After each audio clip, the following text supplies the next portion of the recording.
Assalamualaikum warahmatullahi wabarakatuh. Semangat pagi. Bagaimana kabarmu hari ini? Baik bukan? Alhamdulillah. Hari ini kalian akan belajar bersama Pak Sofi.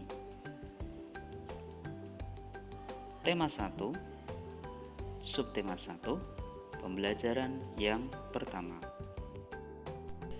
Tujuan pembelajaran hari ini adalah dengan kegiatan membaca teks tentang organ gerak hewan dan manusia, kalian dapat menyebutkan alat gerak hewan dan manusia secara benar. Melalui kegiatan membaca, kalian dapat menentukan ide pokok setiap paragraf dalam bacaan secara tepat. Nah, kemudian melalui kegiatan menulis, kalian dapat mengembangkan ide pokok menjadi sebuah paragraf secara runtut. Dan kalian dapat menyebutkan pengertian, fungsi, dan cara menentukan ide pokok bacaan dengan percaya diri. Subtema 1, organ gerak hewan. Nah, pada pembelajaran yang pertama ini kita akan mempelajari organ gerak hewan. Kalian di rumah punya hewan peliharaan? Hewan apa itu? Kambing? Ayam? Kelinci? Mereka bergerak enggak? Bergerak ya, mereka bergerak. Kalau tidak bergerak berarti apa? Tidur? Bukan, mati kalau nggak bergerak itu. Tidur juga masih bergerak karena bernafas, ya kan, ada gerakannya sedikit-sedikit. Coba kita lihat organ gerak manusia dan hewan. Salah satu ciri makhluk hidup adalah bergerak. Ya, kalau nggak bergerak ya belum tentu itu makhluk hidup itu ya. Secara umum gerak dapat diartikan berpindah tempat atau perubahan posisi sebagian atau seluruh bagian dari tubuh. Makhluk hidup akan bergerak apabila ada rangsangan yang mengenai sebagian atau seluruh bagian tubuhnya. Oke, selanjutnya coba kita lihat paragraf yang ketiga. Organ gerak pada hewan dan manusia memiliki kesamaan.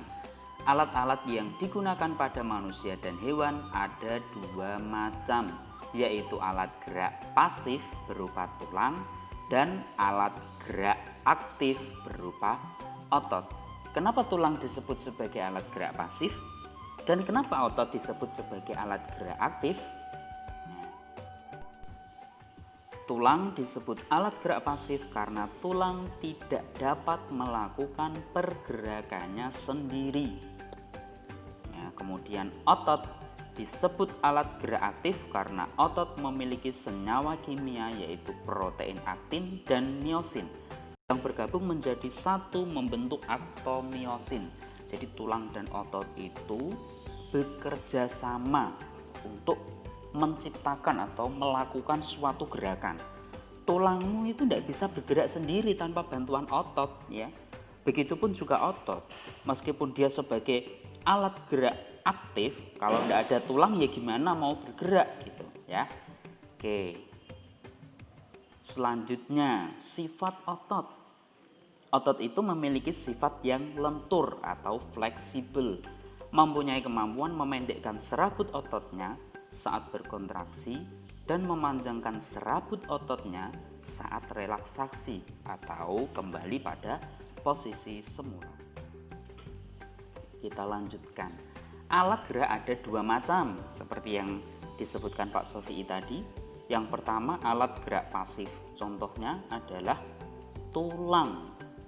Yang kedua alat gerak aktif, contohnya otot.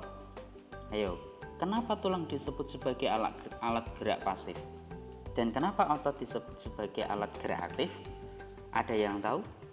Siapa yang tahu? Wisnu? Randi?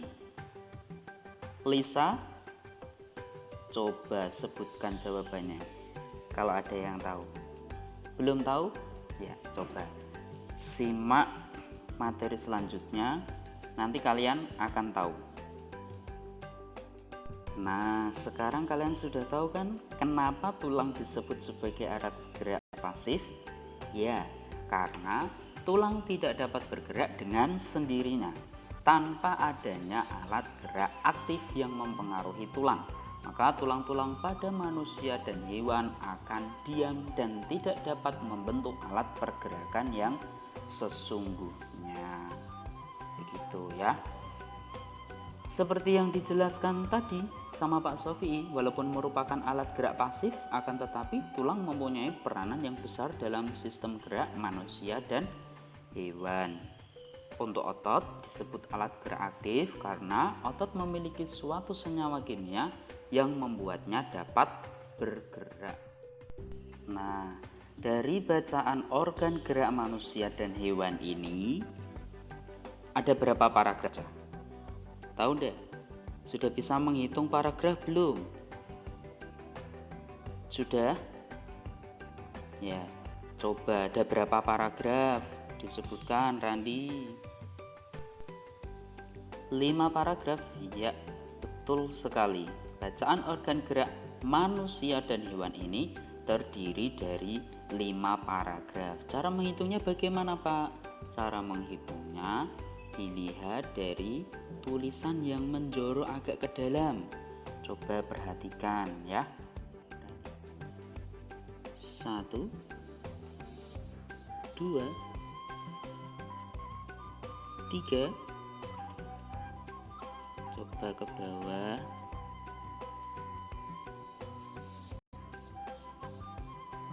4 dan 5. Nah, jadi paragrafnya ada 5 ya.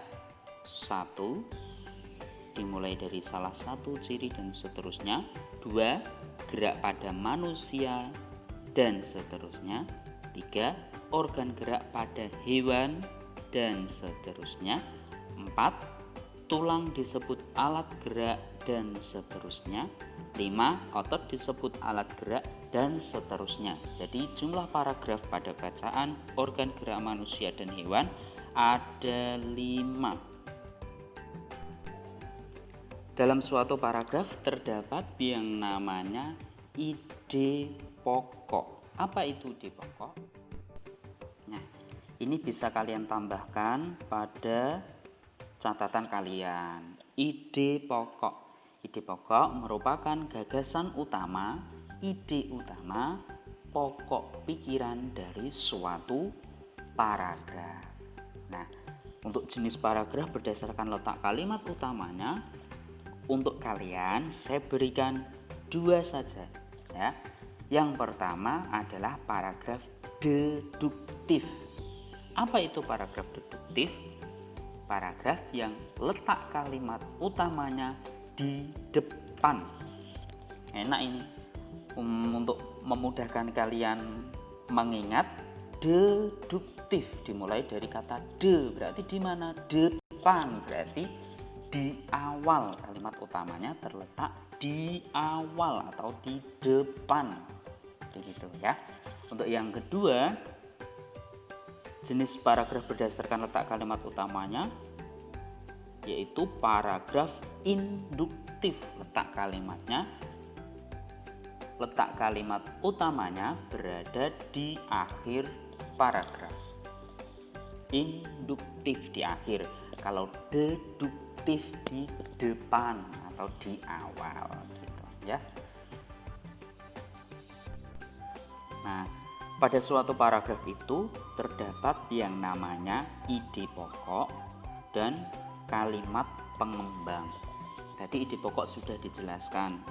Kemudian kalimat pengembang. Apa itu kalimat pengembang? Kalimat pengembang disebut juga sebagai kalimat penjelas, menjelaskan ide pokok dari suatu paragraf tersebut. Dari ide pokok itu dikembangkan atau dijelaskan melalui beberapa kalimat yang mendukung ide pokok tersebut. Nah, contohnya tadi pada paragraf pertama. Nah, kita kembali lihat paragraf yang pertama. Bisa dilihat paragraf pertama. Nah, ide pokoknya apa? Kira-kira berada di mana itu kalimat utamanya? Di awal ya. Ide pokoknya adalah salah satu ciri dari makhluk hidup adalah bergerak. Nah, coba dilihat. Nah, ide pokoknya dari paragraf yang pertama adalah salah satu ciri dari makhluk hidup adalah bergerak. Kemudian kalimat pengembangnya yang mana atau kalimat penjelasnya yang mana, yaitu kalimat selanjutnya.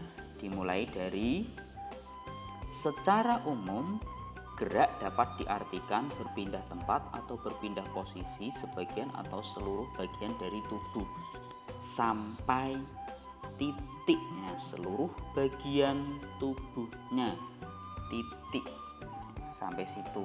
Itu namanya kalimat penjelas atau kalimat pengembang. Kemudian untuk paragraf yang kedua bagaimana? Silakan dibuat latihan sendiri untuk paragraf kedua, ketiga, keempat, kelima. Tentukan ide pokoknya. Terima kasih telah menyimak pembelajaran yang pertama dari Pak Sofi. Selanjutnya kalian bisa berlatih untuk menentukan ide pokok dari paragraf bacaan organ gerak manusia dan hewan. Tadi paragraf 1 sudah, silakan dilanjutkan paragraf 2, 3, 4, 5. Tentukan ide pokoknya. Terima kasih. Wassalamualaikum warahmatullahi wabarakatuh.